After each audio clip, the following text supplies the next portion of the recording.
Toda a história da salvação tem duas características fundamentais. Do lado de Deus, a fidelidade, e do lado do homem, a infidelidade. No início, ele escolheu Abraão, e dele ele fez nascer a nação de Israel, o seu povo escolhido do antigo concerto. Abraão, Isaque e Jacó.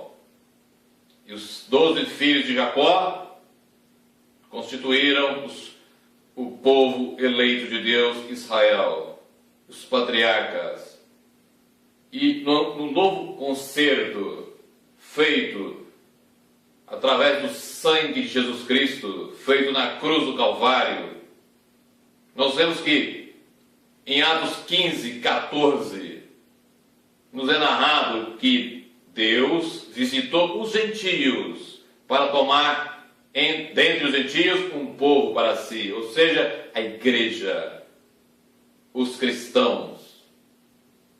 Mas como eu disse agora, do início até hoje, é marcado pela fidelidade de Deus, que não quebra o seu concerto, que não quebra a sua aliança, e o homem, com a sua infidelidade e constantemente quebrando a sua aliança.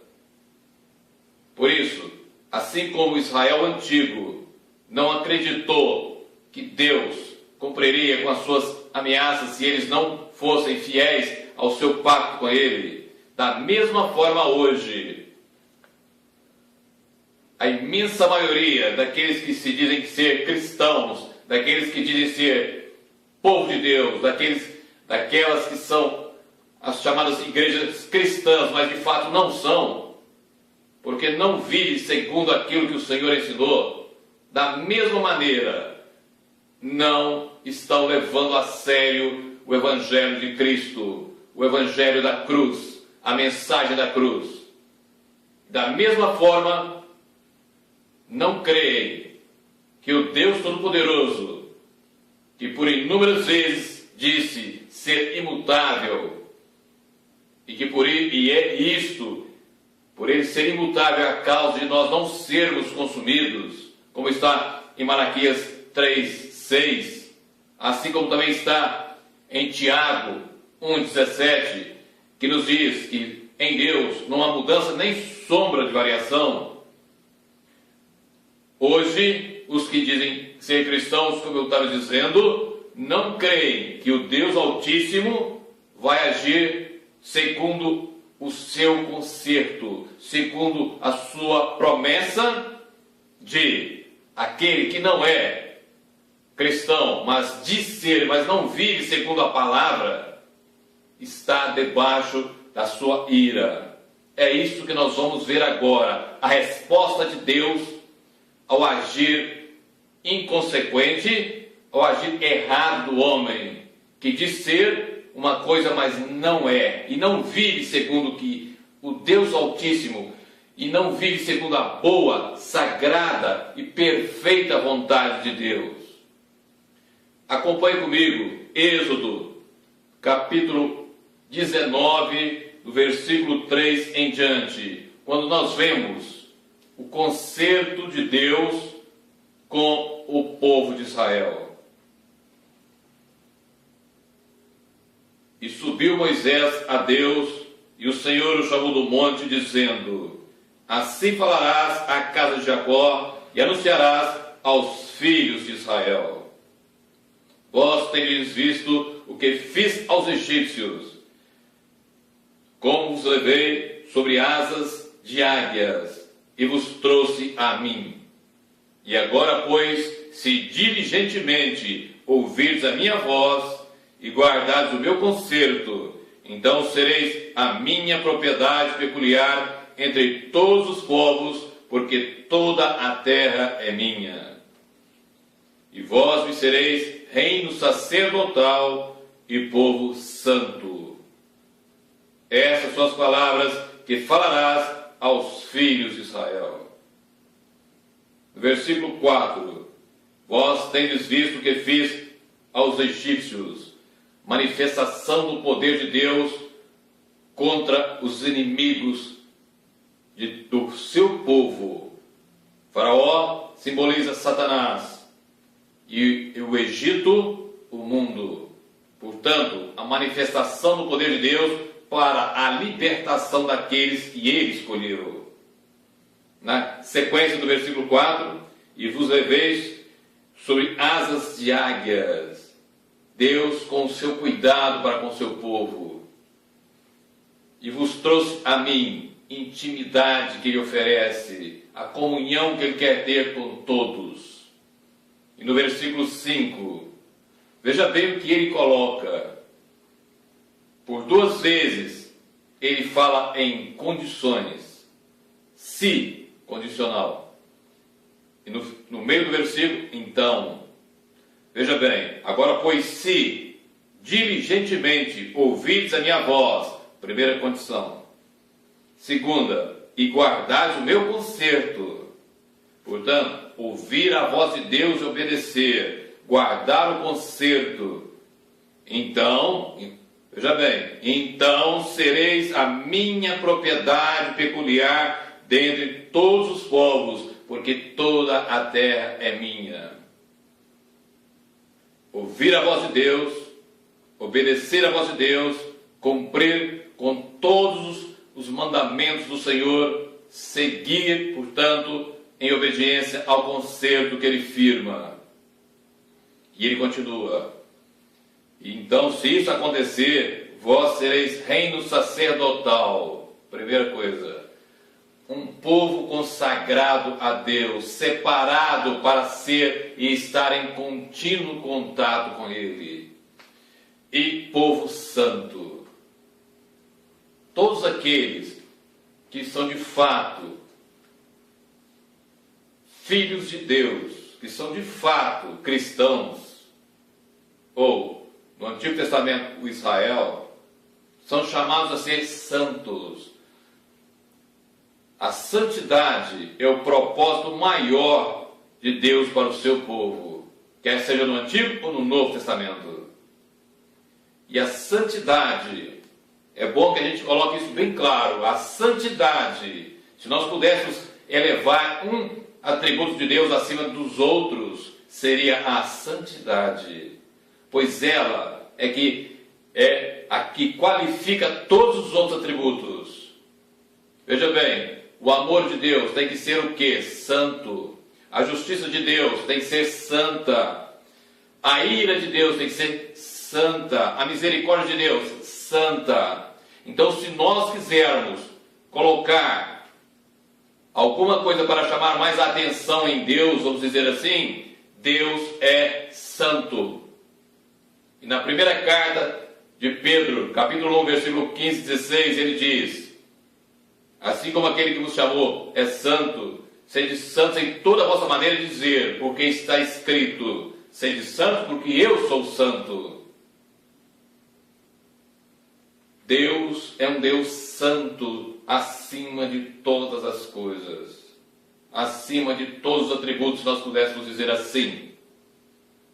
E por isso, é essa qualidade que deve ser a essencial, ser aquela que está acima de todas no seu povo. Hebreus 12, 14. Pois sem santidade ninguém verá o Senhor. Ou sem santificação ninguém verá o Senhor. Portanto, aqui nós vemos que Deus faz uma aliança com todo o povo de Israel, mas ele coloca as condições para que o seu conserto seja levado até o fim e que ele então possa cumprir com as suas promessas. Mas como eu já disse, o povo de Israel também não acreditou que Deus pudesse realizar todas as suas advertências e fosse então tornar real as suas ameaças se eles não cumprissem com o seu conserto. E eles literalmente e sistematicamente se afastaram de Deus. Deus por inúmeras vezes mandou profetas, homens cheios do Espírito, que falavam em seu nome para trazer de volta o povo, e eles sistematicamente afastavam. Até o ponto em que Deus mandou juízo, exerceu a sua plena ira contra Israel, o seu povo. Mas é bom que nós vejamos agora aqui 5 características ou 5 aspectos da ira de Deus, para que nós possamos entender o agir de Deus, não somente contra o mundo, mas também contra aqueles que dizem ser cristãos, mas não são.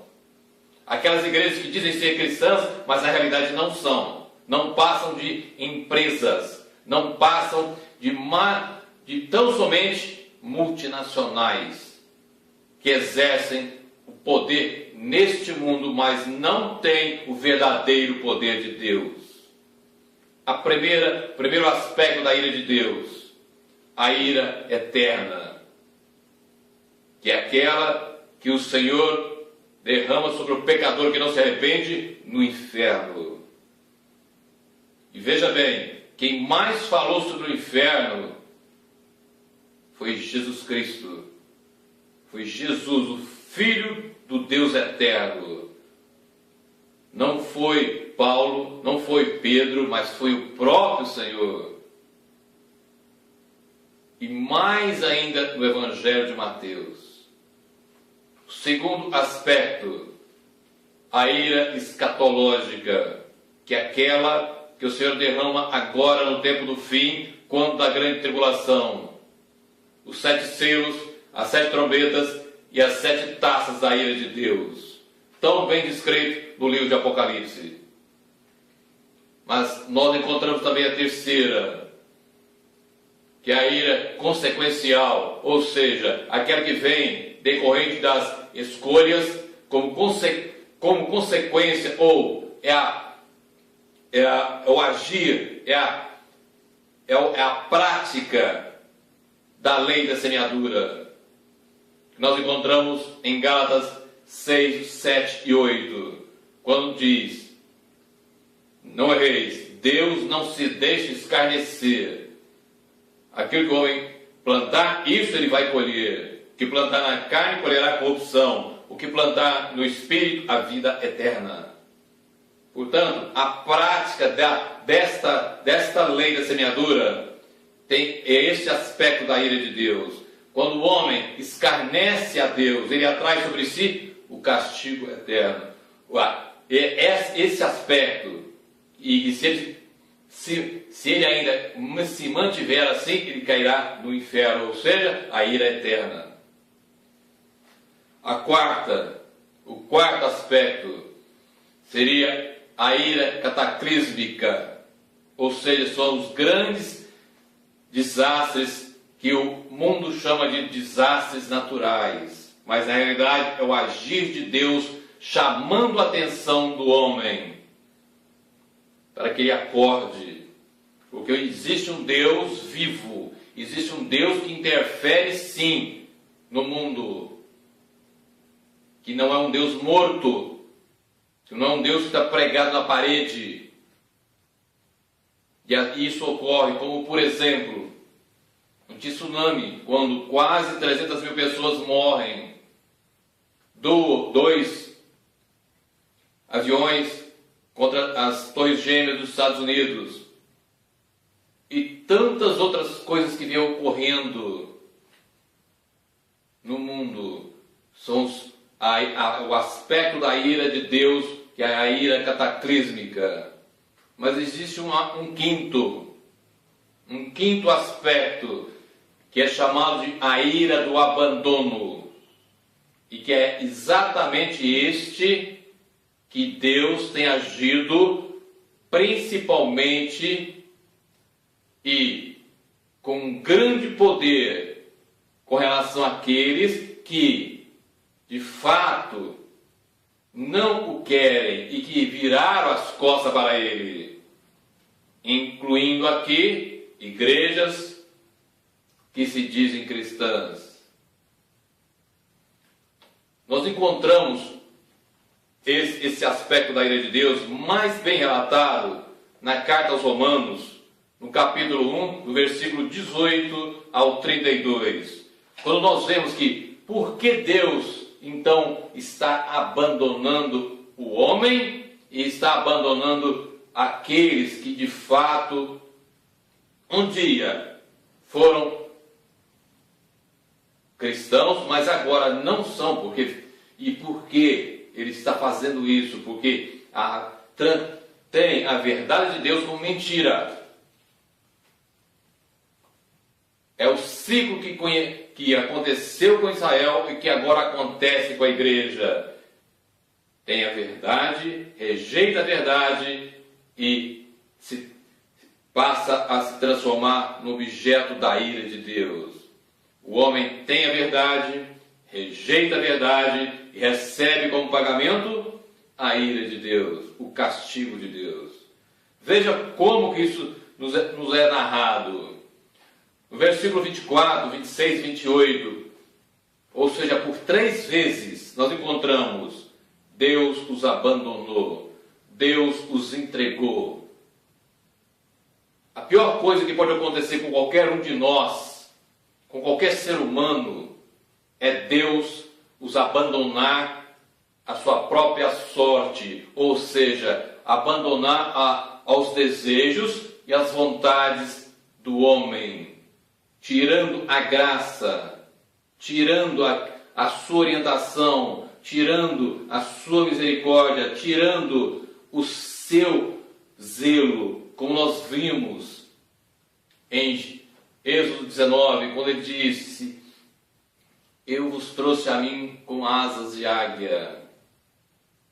Ou seja, esse cuidado é abandonado. Isso, eu vos trouxe a mim, ele está dizendo da sua graça, ele está dizendo do seu cuidado, do seu zelo pelo seu povo. Mas se esse povo insistentemente se volta contra ele, ou vira as costas para ele, vai receber dele o que ele vem prometendo por inúmeros e inúmeros homens de Deus. E não há quem possa ficar ou se tornar sem ter culpa diante de Deus, inexcusável, como diz a palavra. Por quê? Porque nesse próprio texto, no versículo de número 20, nos diz: porque as suas coisas invisíveis, veja bem, desde a criação do mundo, tanto o seu poder eterno como a sua divindade se entendem e claramente se veem pelas coisas que estão criadas, para que eles, ou seja, o mundo, os homens, fiquem inexcusáveis, indesculpáveis diante de Deus. E no versículo seguinte ele vai dizer, e vai nos revelar aqui, isso que eu acabei de dizer, a respeito de conhecer a verdade, negar a verdade e receber o castigo de Deus. É castigo mesmo. Porquanto, tendo conhecido a Deus, não o glorificaram como Deus. Veja bem, conheceram a Deus, mas não o glorificaram como Deus. Nem lhe deram graças, foram ingratos. A gratidão se afastou. Antes, em seus discursos se desvaneceram, e o seu coração insensato se obscureceu, se afastou da verdade absoluta de Deus. E dizendo-se sábio, tornaram-se loucos. Deus retirou a graça. Deus abandonou. Em Mateus 15, 14, Jesus também diz, se referindo aos fariseus: deixai-os ir. São cegos guiando cegos. Isto é a pior coisa que pode acontecer. Porque vocês todos que me ouvem e me veem, e eu também, sem a graça de Deus, nós somos monstros. A graça de Deus, a presença do Espírito de Deus em nós, é que faz com que nós sejamos alguém. Porque tudo o que é do homem somente não passa de trapo de imundície. Por isso hoje, a igreja do Senhor, em sua grande maioria, está recebendo a resposta de Deus através da sua ira. Está sendo deixada de lado. E aqui é preciso que eu diga também uma coisa. É claro que existe verdadeira igreja, sim. Igrejas verdadeiras que vivem segundo a palavra. Mas são muito poucas. E eu estou me referindo aqui à grande maioria que diz ser, mas não é. Eu estou me referindo aqui à grande maioria que diz ser cristão, mas não é. Mas não é. E inúmeras são aqueles homens que tentam acordar a igreja, mas ela insistentemente prefere ser famosa neste mundo, ter os bens deste mundo, mas não está em comunhão com Deus. Lembra daquele texto que li em Êxodo 19? Se diligentemente ouvir a minha voz, isso está dizendo de comunhão, para ouvir a sua voz e obedecer. Da mesma forma no Novo Testamento. E guardar os seus estatutos, a palavra de Deus. Viver a palavra de Deus. Viver a palavra de Deus. Que é tão difícil para a grande maioria. Quando Jesus diz: vinde a mim, vós todos que estáis cansados, e eu vos aliviarei, porque o meu jugo é suave e o meu peso é leve. Porque é tão difícil para o homem seguir a Jesus Cristo, porque ele quer que Jesus o satisfaça. Ele quer ser o Senhor do seu Senhor. Ele não quer servir a Jesus Cristo. Ele não quer negar a sua vontade, pegar a sua cruz e segui-lo, mas ao contrário, ele quer que Jesus, quer que o Deus Todo-Poderoso o sirva. Ele criou uma imagem de um Deus que não é Deus e quer que esse Deus viva para servi-lo. E essa não é a realidade. E este não é o Deus das Escrituras. O cristão hoje pegou o que a primeira carta de João, primeira carta de João, capítulo 4, versículo 8, diz, quando fala que Deus é amor, e se agarrou nisso. E, ao mesmo tempo, ao se agarrar nisso, ele transformou o amor de Deus em algo profano e imundo como o seu. Mas se esquece que também no Novo Testamento, na carta aos Hebreus, capítulo 12, versículo 29, é dito o seguinte: pois o nosso Deus é um fogo consumidor. Por que então está somente preso em que Deus é amor e se esquecendo que Deus também é um fogo consumidor? Deus é um Deus que tem todos os seus atributos perfeitos. O amor é perfeito, como eu disse, é santo. Todas as coisas provenientes de Deus são sagradas, são justas, são fiéis, são verdadeiras. E nada do que procede de Deus é como o homem quer, mas tão somente conforme ele quer e se manifestou na palavra. Então, diante disso, vem a pergunta: há esperança? Há uma esperança para a igreja? Há uma esperança para o homem?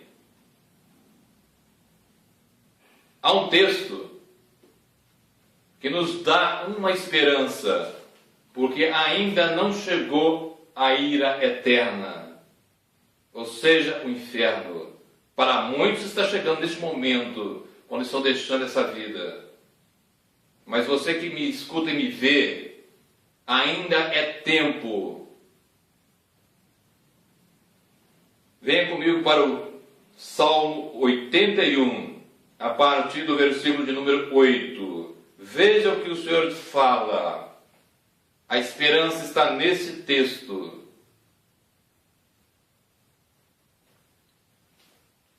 É Deus falando. Ouve-me, povo meu, e eu te admoestarei. É um clamor do próprio Deus para o seu povo.